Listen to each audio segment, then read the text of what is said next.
Selamlarım size saygılı seyirciler. Efirde program Lafidrin Büyükalın'ı. Bugün bizde misafirlikte bir pek sıcak bir misafir. Biz çoktan bekledik bizim stüdyamızda. Ama ben söylemeyeceğim kim o. Ben size teklif ederim bakma bir klip. Sonra biz anlayacağız kim o.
Saygılı seyirciler, sana emanetsiniz şimdi anladınız ki bugün bizden misafirlikte. Biz onu çoktan bekleriz. Her zaman bekleriz.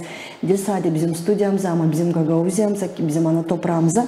Людмила Tukan hangisi geldi Moskova'dan ana toprağına da buldu vakit gelmeye bize misafirler de sizinle daha yakın, siz onunla daha yakından tanışarsınız. Людмила, hoş geldiniz programımıza. Hoş bulduk. Çoktan sizi bekleriz.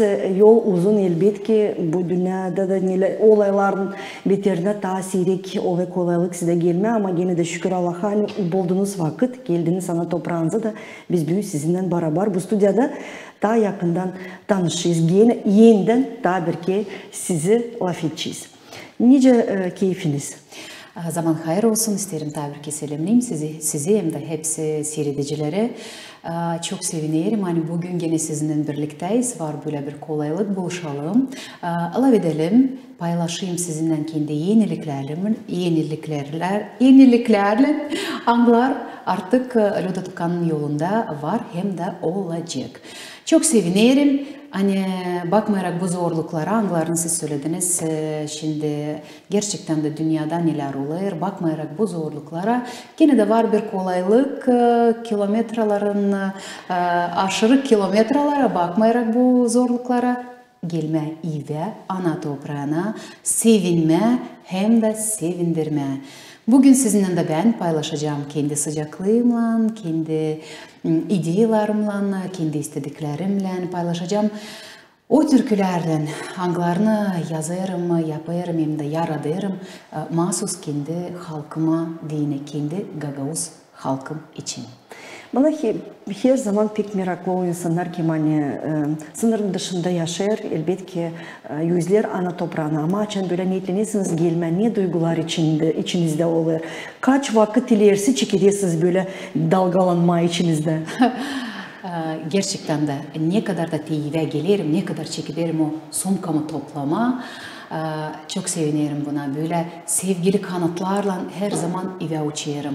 Dalgalanırım elbette çünkü orada da yaşarız oldu 9. yıl ama bakmayarak bu işlere hepsine eve her zaman beni çekir. Böyle türküler de var. Eve çekir, kökler çekir. Eve gelince de buna çok sevinirim. Gelirim kısa vakitte ama kısa vakitte de böyle içim dolar duyguyla gene de sevinirim aktif buna. Geçir bu aktif zaman. geçir. Ne çünkü burada var kolaylık. Katılırım gelince böyle konsertlere da paylaşırım. Sizinle buluşurum. Bu da büyük bir sevinmeli konuştan. Sevinirim. Hani bugünkü günde var böyle bir kolaylık gelme ana toprağına. Yine de umutlanıyorum hani belki geç vakit geri ailemle dönüp de yaşayacağız ana toprağımızda. Bir Allah'ım bize sadikalı dua etmeyin böyle olsun çünkü elbette ki biz de yanarız hani böyle insanlar öncesiz en başka bizim anılmış insanlar bırakıp kendi ana toprağını lazım gitsinler yurt dışında yaşasınlar elbette ki biz de güceniriz buna bize de zor ama biz hep umutla yaşarız hani gelecek o zaman açan bizim burada olacak güzel yaşamak kolaylık olacak çok bizde işleme iş olacak da siz döneceğiniz geri. Artık Ludmila Tukan o bir öyle bir ad angısını bana kalsa Gagavuz'da yok insan genç olan da angısı bilmiyor, işitmedi bu adı. Ama elbette ki ne zamansa bu çekildi bir küçücük tohumdan. Ne zaman siz ilk sıra aldınız elinize o mikrofonu da ya da duydunuz içinizde istemek, hani ben isterim çalma. Nice de sanırım hani başka çalgıcılar da ta çoyu, ta küçükten duyarsın bu havizi, o sesi içinden gelen duyarsın. Küçükten ta çoyunda böyle olur, bende de böyle oldu. Ta küçükten bir 12-13 yaşında bile ben anladım. Hani ben isterim o yoldan gitme ama o yaşta çok böyle utanardım. Onun için diyeceğiz. Daha sonra açan biraz daha büyüdüm. Bir 16-17 yaşında ben başladım anlamaya. Ben isterim bu yoldan gitme. Başladım adımlarımı kendi ana köyümde, Bağırçı köyünde. Orada yapıldı ilk adımlar, ilk türküler orada çalındılar ana köyümde. Onun için yavaş yavaş o tomu yektik orada. Bağırçı köyünde ondan sonra o tomcağız verdi kendi çiçeciklerini de böyle. Artık olacak 26 yıl nice ben bu yolundayım ama ben sevmiyorum Sansın buna. dündü. Sansın dündü elbette ki. Sansın dündü ama yıllar uçmuş gitmiş ama ben sevinirim hani o yılların arasında süresinde belli ettik niyesi. Adımlar niyesi bıraktık. Angların atırının çok türküler var. Hani nerede biz görürüz Gagauziya'nın sevgi Gagauzya. Onun için ben sevinirim. Hani ne zamansı koyulmuş o toncaz, ne zamansı başlanmış o adımlar da ben gitmişim o yoldan. Olur öyle saatler. Bunu yok önce saklayayım, söylemeyeyim. Hani düşünerim böyle fikir olur. Hani derim. Peki de doğru yoldan gitmedim. Ne lazımdı? Lazımdı bu bana. Ama sonra da yine böyle laf edince insanlarla kendi sesleyicilerimden bir sıcak laf işitince böyle sosyetelerde böyle bir komentari okuyunca hani sizin türküleriniz ister bizim canımızı yabancılıkta ya da böyle gene bir şey buna çok sevinirim de gene anlarım hani doğru yoldan giderim de öteye doğru saydım lazım ilerletme hem de genişletme yaratıcılık yolunu. Küçükken dediniz 12-13 yaşında duydunuz bu sevgiyi çalmaya. Evde mi çalardınız? Vardı mı böyle hani ananıza babanıza ya da bir yurtta misafirler toplanırken siz türkü çalarsınız? Örnek gibi benim malım oldu. Mamunun mamusu, anası. O büyük bir örnekti bu taraftan çalardı Gagavuz dilinde. Halk dilinde, halk türküleri. Onun için ben sanırım hani kökler çekildi oradan bana da. O bu sevgi Mal'den geçti. Doğru, da oradan geçti, Mal'den geçti. Ben açan Bağırçı köyünde çektim çalma. Ben ilk adımlar yapılarlar halk türkülerinden. Todor Kemari, Lanka, böyle türküler angları insanlar çalarmıştı. Onlar da benim Mal'imden geçildi. Bana onun için sanırım hani kökler çekildi orada. Bu elbette pek önemli açan var örnek yönünüzde de ona göre siz de yavaş yavaş kendinizi daha yüksek kura kaldırırsınız. Dediniz hani arada sırada aklınıza gelir böyle fikirler hani keşke belki bir başka yol seçseydim. O yıllar açan okulunuzu bitirdiniz. Hangi zanatta istediniz kendinizi daha görmeye çalgıcılıktan karı? Okulu bitirince ben gittim öğrenmeye başka zanaatta. Ben diploma gören medik oldum. Doktor. Doktor oldum ama ayırdım müzikayı onuştan. Hiç işlediniz mi o zanaata göre? İşledim ama diyeceğiz böyle değil çok. Rusya'da da denedim kendimi burada diploma göre. Ama müzika hep yaşadı benim canımda. O bir büyük yer alır benim içimde. Canımın parçacığında orada neredesiydi. Onun için başka zanaatlanmadım. Sadece müzikayla öteye doğru birlikte. Anladınız hani medicina o dil sizin için. O var nice olsun, var nice olsun. Ama ne o zanatta siz böyle beğenmediniz o zaman? Böyle sorayım.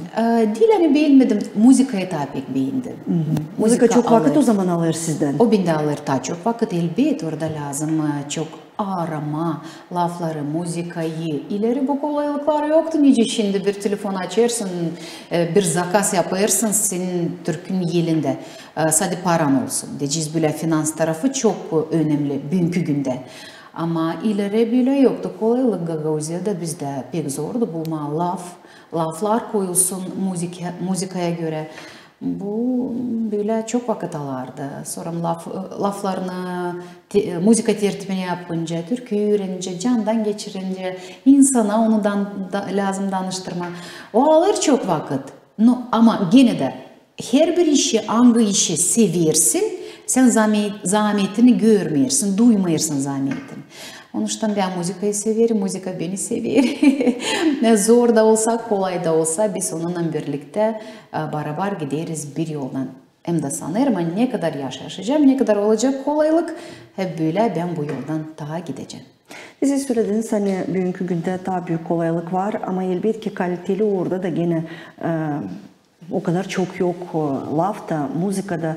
Elbette ki belki çoğu yazar, şiir çoğu yazar ama onlar hepsi Türkiye'ye koyulmaz. Onun için sanırım hani sizin de var ayrı yazıcılarınız, angılarına siz danışırsınız her zaman. Angılar size yardımcı olur. Kimden daha çok işlersiniz yazıcılardan? Angılar sizin türkülerinize laflar yazarlar. Ben kısmetliyim bu taraftan. Çok autorlarla da, çok kompozitörlerle de Gagauziya'da çalıştım. Bende bugünkü günlerden var artık 9 albüm toplumu. 9 albüm toplumunda bakın var 10 türküden de tazide. Çok var Gagauz dilinde. Bunları şimdi bir örnek gibi getiririm. Hani anlayasınız hani. Çok autorlarla ben işledim. Bugünkü günde isterim hepsini söyleyeyim, hepsine sağ ol söyleyeyim ama bitki vakitler ben daha çok işledim. Olga Yevoglu'yla anılmış Gagauziya'da автор, angsı yazır güzel laflar, anları koyulayırlar da türküye. O işi değil, anlayır, ne ondan istenilir, on böyle diğerin bakışlı, canında da Gagauz ruhu yaşar, onundan bu taraftan kolay. Valentin Ormancı onunla danıştırdıydı. Olga Yevoglu'yla işledik bir 8 mi 9 mu türkü bitki vakitler biz ondan çıkardık. Öyle türküler anıları bağlı mahsus bir yoğurtuya göre böyle nice Hiderles türküsü, Kasım türküsü, Küçüklük türküsü, Yürediciye bağışlanılmış türküler. Onunla çok türküler oldu. Ama dönerek geri ilk albümlere bakarak orada ben daha çok işledim hem de ilk adımlar yapıldı Ivan Dmitrievich Kurdoğlu'nun yardımıyla, o da Bağırçı köyünden. Ama sonra daha çok işlenildi başka da avtorlarla, hepsine çok sağ ol söylerim. Bağırçı'da bugünkü günde, Bağırçı'da da Gagauziya'da istedim söyleyeyim hani böyle Gagauziya'da bugünkü günde bu problemi şansora yok. Naşı çok artık kura çıktılar bizim yazıcılarda. Yazıcılar da, kompozitörler de. Bugünkü günde varınca müzika tertibinde yapma lazım gitme arama, Kişinyov mu, Rusya mı, Moskva mı.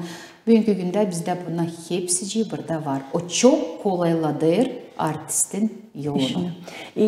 Kompozitörlerle, angılarla daha çok işlersiniz. Şimdi böyle birden geldi aklıma İlya İliç Filiv isterim onun için söyleyeyim. O gerçekten çok talantlı.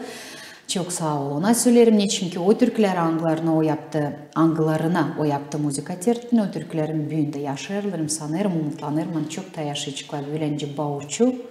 Babanın yerleri, diğerin manalı türküler angları sevindirirler büyünde ta sesleyicileri. Kosti Duşku çok talantlı.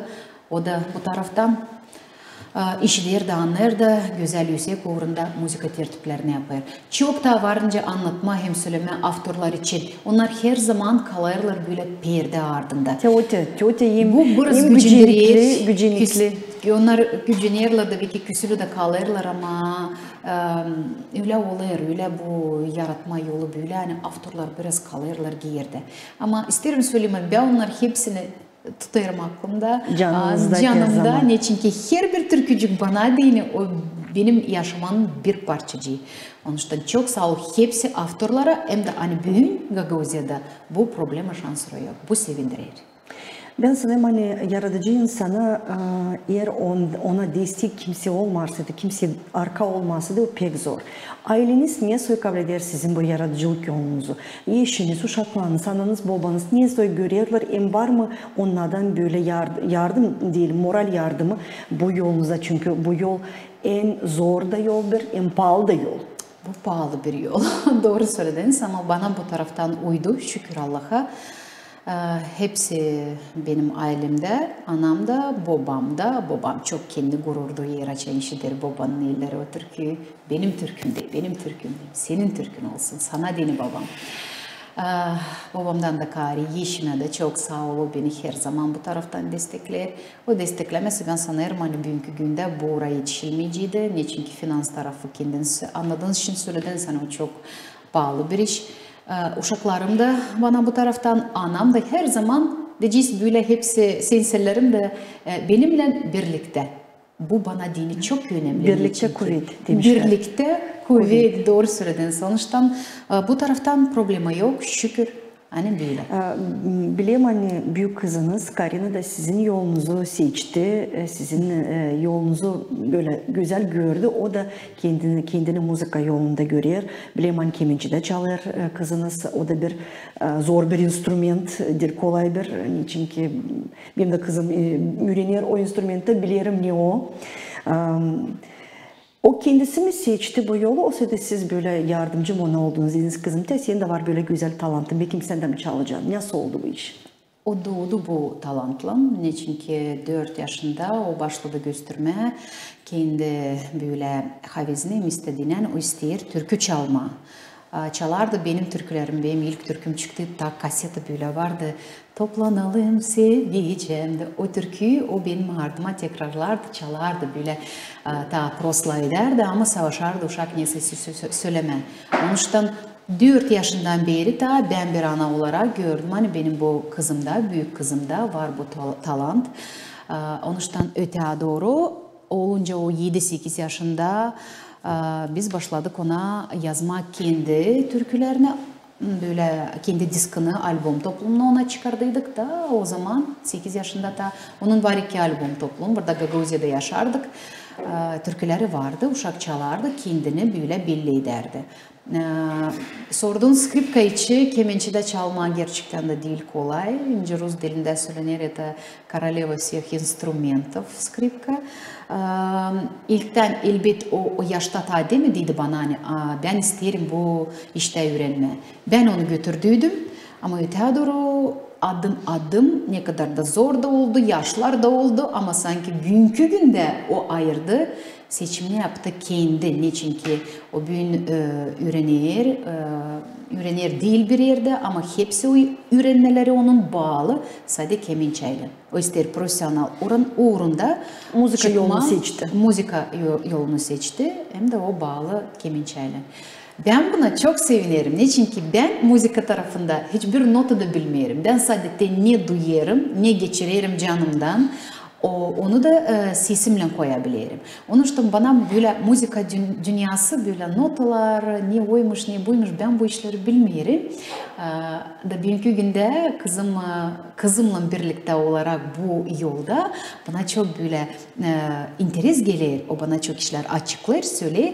Da ben onunla birlikte diyeceğiz böyle bu müzika tarafını da ziyade öğrenirim. Onun için ben sevinirim buna. Müzika yolunu seçti böyle çalarak mı olsaydı düşünüyor türküde mi yazma, müzikada mı yazma? Ne fikirleri var? Müzika yolunu ayırdığından elbet sen sonra kendin gelesin bu işe. Hani istersin türküleri yazma, yaratma, kendi işinin nesayısı bırakma. Ama sanırım bu olacak birazdan daha sonra. Niçin ki şimdi var daha önemli işler. Şimdi de böyle öğrensin, kendi profesyonel uğruna. Ayağa kalksın ondan sonra hepsi olacak. Ne sizi ilham eder, ne verir size böyle kuvvet, hani bakmayarak uzaklığa, bakmayarak hani siz yabancı toprakta yaşarsınız ama hep de ileridesiniz yaratıcılık yolunuzu. Çünkü çoğunu biliriz kim burada başladı. Yabancı toprakta vazgeçer bu işi ilerletme. Belki finans probleması, belki moral problema çıkar. Hani yok onun avizi ya da yok kuvveti onun bu işi yapma. Ama siz bakmayarak bu zorluklara bu işi ilerletiyorsunuz. Niye size verir böyle kuvvet? Bunu lafla zor anlatma. O yaşar benim içimde. O kökler, o maliden örnekler. Onunla ben sanırım hani doğdum. Ben öyle anlarım bu işi. Niçin ki ne kadar da ben savaştım diyeceğiz böyle geçme Rus dilinde türkülere. Rusya'da yaşayarak ben düşündüm hani burada yaşarım lazım bana geçmem böyle belki bir başka stile, başka dilde türküler yazma. Yazıldı Rus dilinde de türküler, stiller de değişti. Ama ben değişmedim. Gagauzluk benim içimde kaldı. Hem de açan ben Gagauz dilinde türkü çalarım. Ben bir başka loda tıkanım. Ben böyle bir Gagauz elbisesi giyincesine, böyle bir Gagauz ornamentla bir fistan giyincesine çok kendimi mutlu duyarım. Bir Gagauz kızı kendimi duyarım. Bunu zor anlatma lafla ama ben bilirim bir hani ne kadar olacak kolaylık. Gagauz dilinde ana toprağıma dini türküler yazılacaklar.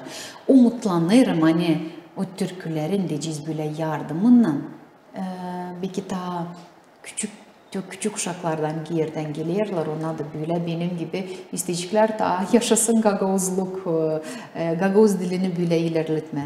Bana dini bu önemli ama nasıl anlatma onu lafla bilmiyorum. Onu zor anlatma. O candan gelen bir istedik hem de bir ses. Doğru.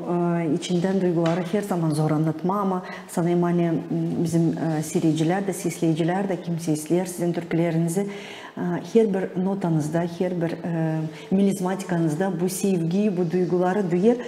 Söylediniz hani Rus dilinde de çok türküleriniz artık bitki yıllar çıktı. Bileyim hani Ağustos ayında sizin iki toplumunuz çıktı. Hangisi bir Gagavuz dilinde, bir de Rus dilinde. Doğru.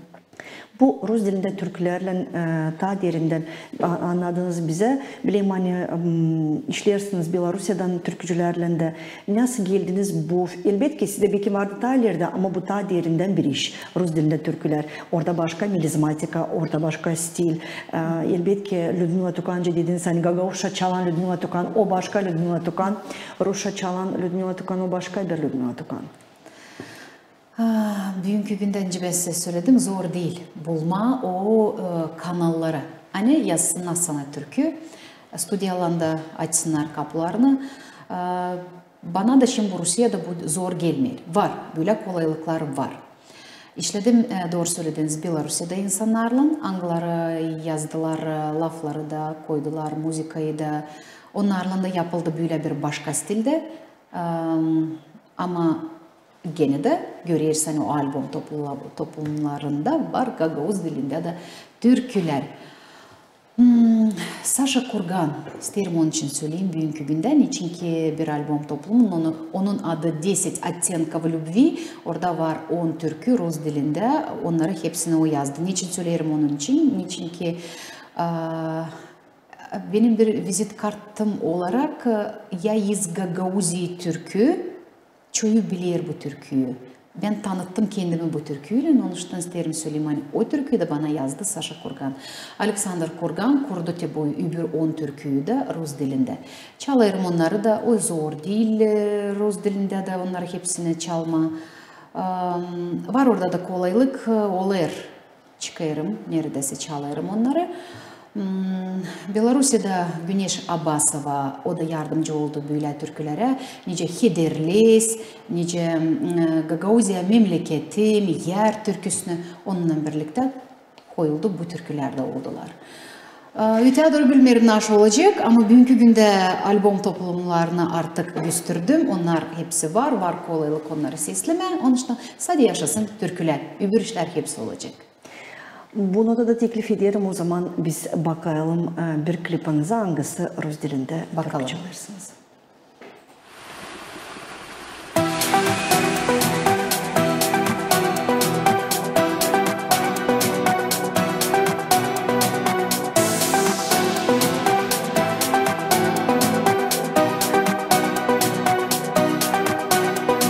Для тебя дышу только, для тебя живу больно.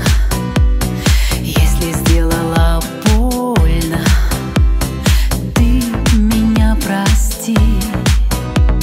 Шепотом душа тихо, без тебя умру тихо. Сердце повторит тихо, так не уходи. Я сильнее не любила,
Yok önce sormayayım Ludmila size duetlarınız için hepsi bilir hani var Dilber türkü hangisi size çıktı duetlan. Zor mu işleme duette? Niçinken elbet ki sizin kendi karizmanız, kendi milizmatikanız karşıda öbür kişinin kendi elbet ki lazım olsun bir orta çizgi, orta not hangisi sizi bağlayıcı bir yere. Size deyin kolay mı bu iş olur? Bana deyin bu değil zor iş. Çünkü dueta gelmediğini sen kafanda anlarsın. Da ilk adımda hani var nice olsun zorluklar ama lazım kendini bu işe hazırlama da anlama. Söylemeye kendi kendine ne zorluklar olsa da sen lazım öte doğru gülersin. Zorlukları geçirersin da o kişinin kiminle sen çalacaksın. Onu da işi dersin, dil sade dersin. Ben isterim sadece böyle olsun, deyince ben isterim. Duet, o onuştan duet. İki kişi, nerede iki kişinin de var. Kendi istediği. Onuştan en önemli bulma, dueti yazarak, çalarak orta nokta işitmeye birini. İşittiğinin, anladığının orada geleysin isla bir çıkışa. Bende var değil bir duet, var birkaç ama ben öyle. Valentin Ormancı'yla yaptığınız Dilber duet. Valentin'in var, Svatolar, Tatlı Gece, Altın Yüzükler var. Rusya'da Gennadiy Grishenko'nun yazdıydık bile gene böyle duet. Var duetler. Zor o zaman açan o zorluğu sen kendi kendine böyle düşüneceksin, yapacaksın lazım. İnsan olma, insan kalma. Her bir işte türkü yazar Kanada, türkü çalar Kanada, türkü çalmar Kanada. Onuştan insanlık o en önemli bizim aramızda. Onuştan duetler da olarlar. Siz söylediniz hani bugüne kadar bu yılda artık 9 toplum sizde çıktı. Doğru. 2023. yılda sizin bereketli oldu. Bereketliydi. Böyle 2023. yılın sonuçlarını bize var mı anladasınız? Neler yaptınız? Doğru, bereketli oldu bana dini. Oldu 2 albüm toplumu çıktı. Gagavuz kulturası zenginledi. Olsa Rus dilinde de yok zararı. Çünkü Gagavuzya'da hepsi de anlamırsa de Gagavuz dilinde, doğru mu? Var ki Moldovan dilinde de layder Gagavuzya'da, var Bulgar dilinde de her türlü. Onuştan ben sanırım hani bu böyle bir iş hani çalarız değilse bir dilde. 2 albüm toplumu oldu kliplerde. Klip diyerek diyeceğiz böyle daha çok video live şimdi böyle daha çok geçer. Kolegayla birlikte dostumla Seryoja Georgiev'la eve gelince, ana toprağıma gelince her zaman böyle telefon açarım, söylerim hani kısa zamana geldim ama topla bütün de Covid'ini de savaşalım. Gene bir şey bırakalım bizim ana toprağımızda. Onuştan yaparız öte doğru da 23. yılda böyle güzel hepsi oldu geçti. Öte doğru bu yıl olalım sadece sağlıkta, ayakta, usluluk yeryüzünde olsun o kadar şimdi önemli bir aktüel bir tema.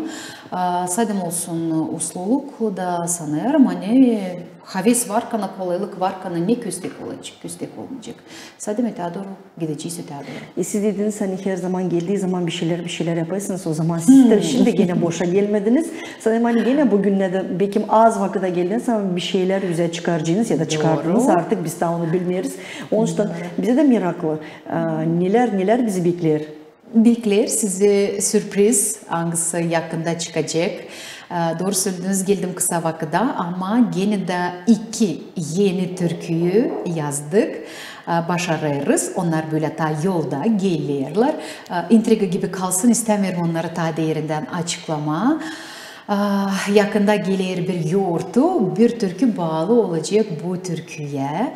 Sonra öbür buluşmalarda ben anlatacağım size daha değerinde o türkü için.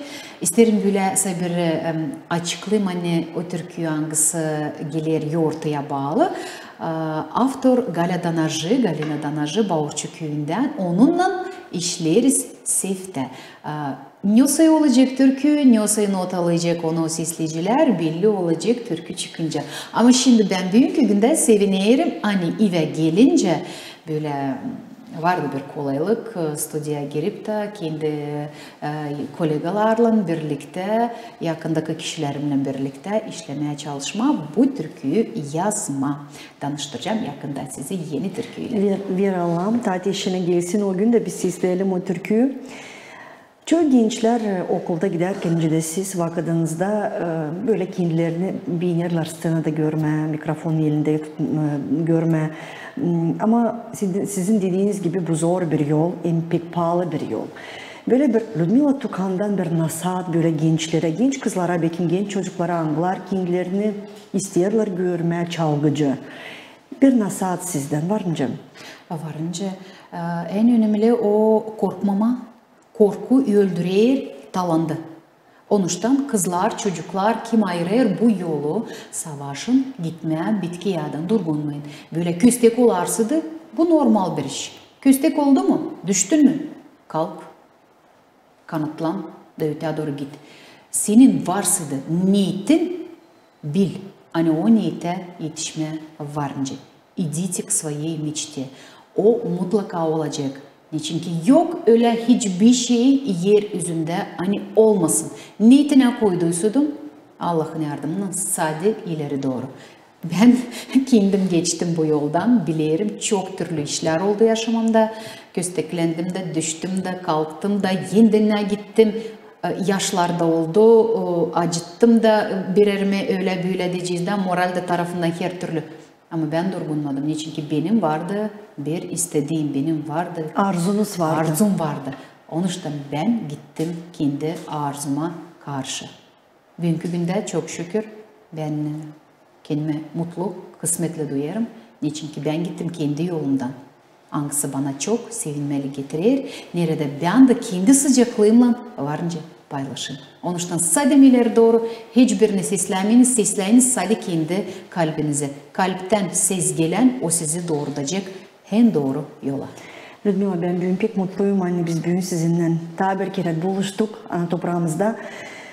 Bizim programımız yetişir sonuna ama bizde bir adet var. Her bir programın sonunda her bir misafire biz sorarız. Hep bir soruları, hangilerini biz seçtik. Fransız yazıcı Marcel Proust'un soruş listesinden. Onun için size teklif ederim bu sorulara cevap verersiniz. İlk soruşum böyle. İnsanda ne hepsinden çok beğenirsiniz? İnsanda yalan söylemesin. Yalan söylemesin, ikiyüzlülük olmasın, düz doğru olsun. Ne hiçbir zaman prost etmeyeceğiniz? Ben öyle bir insanım, hepsini prost ederim. Böyle söylerler, neyse anladırlar, diyor, neyse sen unutmuşum, ben bilmiyorum, unuttum. Onun için böyle şimdi birdenbire ben söyleyeceğim, hani yaşamakta her türlü olur. Onun için bize öyle öğretti Allah, hani prost etme. O da bizi prost etmiş, ben de prost ederim. Allah prost etsin, biz prost edelim. Doğru. En sevdiği yemeğiniz, içmeniz? Yemeğim, o gagavuz yemekleri çok severim. Kıyırmayı çok severim. Ben böyle kendi yakındaki kişilerime de açan giderim. Ya da Moskova'dan söylerim, ben gelirim ve bana hepsi hazırlar kıyırmayı çok severim. İçmekten? Böyle bir şey alkol tarafını sorar mısınız? Çayda ne istiyor? İçmek o su da, şarap da, çay da onu hepsi içmek. Benim günüm geçer çekilir kofeden. Böyle onun için diyeceğiz hani ben kofe daha çok severim.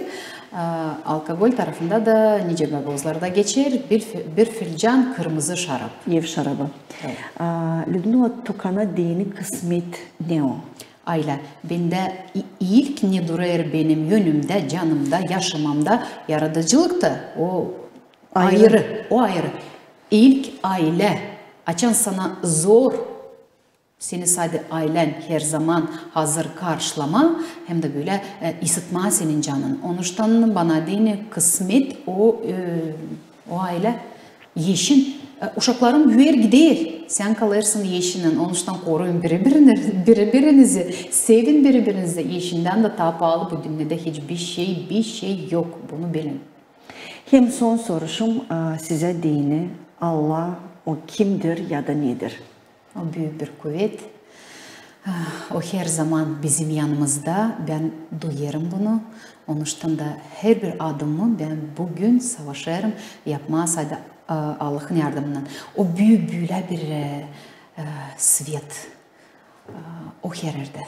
Onun için uyandınız mı? Gözünüzü açtınız mı? İsteyin. Allah'ta yok hiçbir şey öyle hani olunmasın. Нет ничего невозможного у Господа Бога. Sadin, yaklaşın, söyleyin, isteyin. Bütün yürekten, açık yürekten. Bütün yürekten, açık yürekten. Da mutlaka ne isteyeceğiniz o hepsini verecek. O büyük bir kuvvet. Ben söyleyeceğim böyle. Sağ olun Ludmila, sağ olun. Bin kere sağ olun. Size de çok sağ olun. Bakmarakan kısa zamana geldiniz. Buldunuz bir saat ama geldiniz de bizim seyircileri büyün sevindirdiniz. Kendi hem yaratıcılık yolunuzla hem duruşunuzla. Çünkü biz sizi yüzleyeriz. Siz bunu biliniz. Her zaman bekleriz sizi. Sanırım hani köyünüzde de karşı geldiğinin hepsi size sırrı der. Çünkü yani te geldi Ludmila Tukan elbette bütün köy bir akşam içinde bilir. Ludmila Tukan artık Bağırçı'ya döndü. Doğru. Geldi bir iki güne. Bu bir büyük bir olay. Bu büyük bir sevinmelik. Bize dini de sanırım hani size dini de bu hep öyle. Size kolay gelsin. Bekleriz sizin yeni türkülerinizi. Heyecanlanınca diğer türküler bekleriz. O türküler gelsin. Biz onları sanırım hani mutlaka beğeneceğiz. Yok öyle türkü. Ludmila Tukan'da anılarını Gagavuz sesleyicileri bilmiyor. Hem burada hem yabancı topraklarda sanırım hani orada da pek beğenirler o türküleri. Niçin ki yani onlar isterler. Onların canlarını gelmesiyle de buraya onlara yakın Gagavuz'a olur. Sizin türküleriniz. Çok sağ olun. Sağ olunuz. Ne söyleyeyim? Söyleyeyim sağ olunuz. Ben de söylerim size çok sağ olun. Hani teklif ettiniz. Allah'ın yardımıyla o büyük kuvvetle sadece gidin öte doğru ilerlediniz, genişlediniz. Kendi programlarınızı olsun size de hepsi isle. Hepsi yaşayanlara da, Gagavuzlara da, bütün Gagavuz halkıma da çok sağ ol söylerim. Hani siz varsınız Gagavuzlar. Olun sağlıkta, ayakta, olsun usluluk, uygunluk ailelerinizde de sadece öte doğru birlikte türkülerle bile adım adım yaşayalım hem de yaşamaya sevinelim. Saygılı seyirciler, sağ olun büyün bizimlendiniz. Temnotalama büyün misafirlikte bizdeydi anılmış Gagavuz türkücüsü, çalgıcısı Ludmila Tukan angısı sevindirdi büyün bizi kendi gelmesinden. Ama beslerim sadece size söylemek kalın sağlıcakla ama mutlaka bakınız daha bir klip onun türküsüne Gagavuz'a memleketim. Sağlıcakla.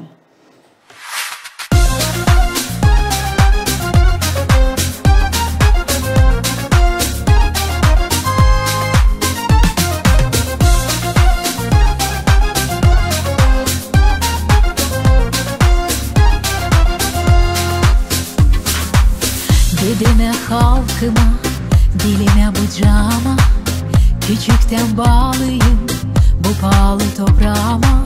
Hep mayıl gözüm benim, sevgi dolu sözlerim, hepsi bu benim memleketim. Hep mayıl gözüm benim, sevgi dolu yüreğim, hepsi bu benim memleketim. Toprağımın güzelliği bir kader bana çizdi. İnandım göklere, bu şaplı yıldızlara. Halkımın türküleri kuvveti bana verdi. Gagavuz'a memleketim. Toprağımın güzelliği bir kader bana çizdi. İnandım göklere, bu şaplı yıldızlara. Halkımın türküleri kuvveti bana verdi. Gagavuz'a memleketim.